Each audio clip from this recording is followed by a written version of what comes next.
Welcome to MTG Friends. I'm Ryan, and in this episode, which we've coined the banned Wagon, we're going to talk about power creep causing more frequency of bannings and why is this happening? And is power creep a real thing?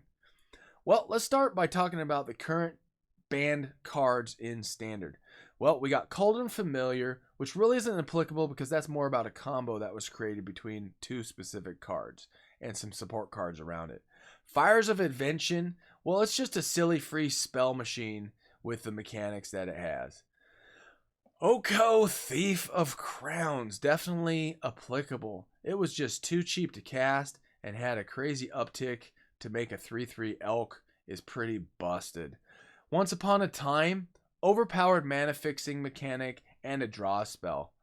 Uro Titan of Nature's Wrath, it does multiple things and is a 2-for-1 card with the escape mechanic, which is just a really powerful mechanic, and this was the most powerful of all of them.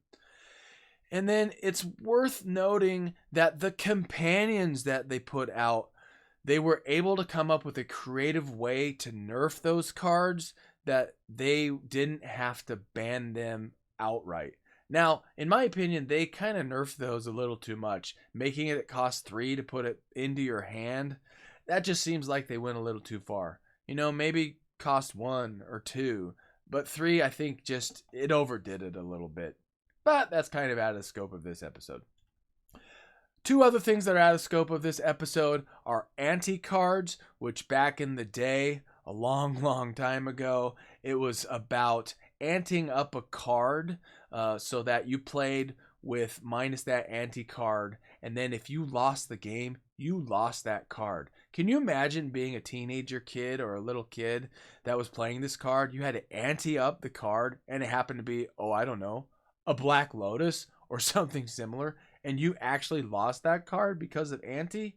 Oh man, what a horrible thing. So those are luckily not part of this game anymore, and that's good. And the other one that's not really applicable to conversation are what's been deemed racist cards, and that's just really not what we're talking about. All right, so why does this issue exist? Well, R&D is in a really difficult situation and position, and have been for quite some time, because they gotta, one, make the cards interesting and fun to play.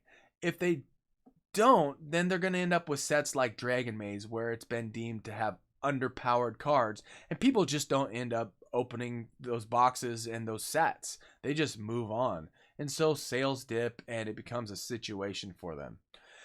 Two, the game has evolved into a more complex interaction of cards, and this just has happened naturally over the years.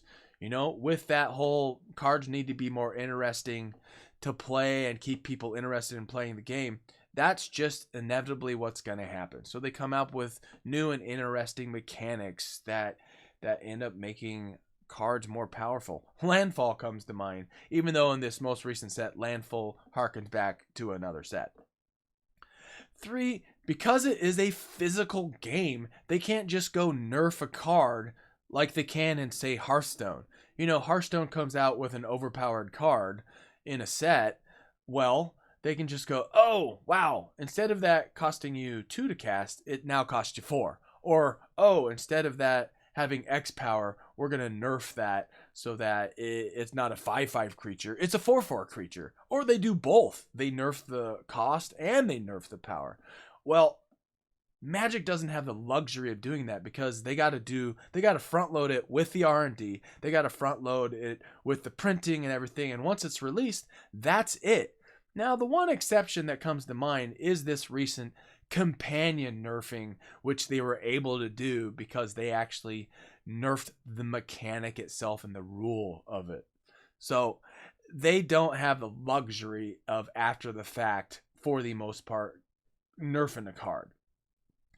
And 4, cards can suddenly be overpowered because of combinations from multiple sets, such as Omnath and Escape to the Wilds. Well, Escape to the Wilds was a okay card, but it wasn't being run in the top meta because there just wasn't a place for it. Suddenly Omnath hits the battlefield, and this is a super amazing overclocked card because of its interaction with Omnath. And then you exacerbate, one of my favorite words, the issue by having Lotus Cobra be part of that mix. And even though that was a reprint, because of the landfall and the combination of those three cards, it just becomes crazy and overtakes the meta. So, in conclusion, yes, there is a natural power creep that has evolved from the inception of the game, generally speaking. But throughout the 30-some years, there have always been instances of crazy powerful cards.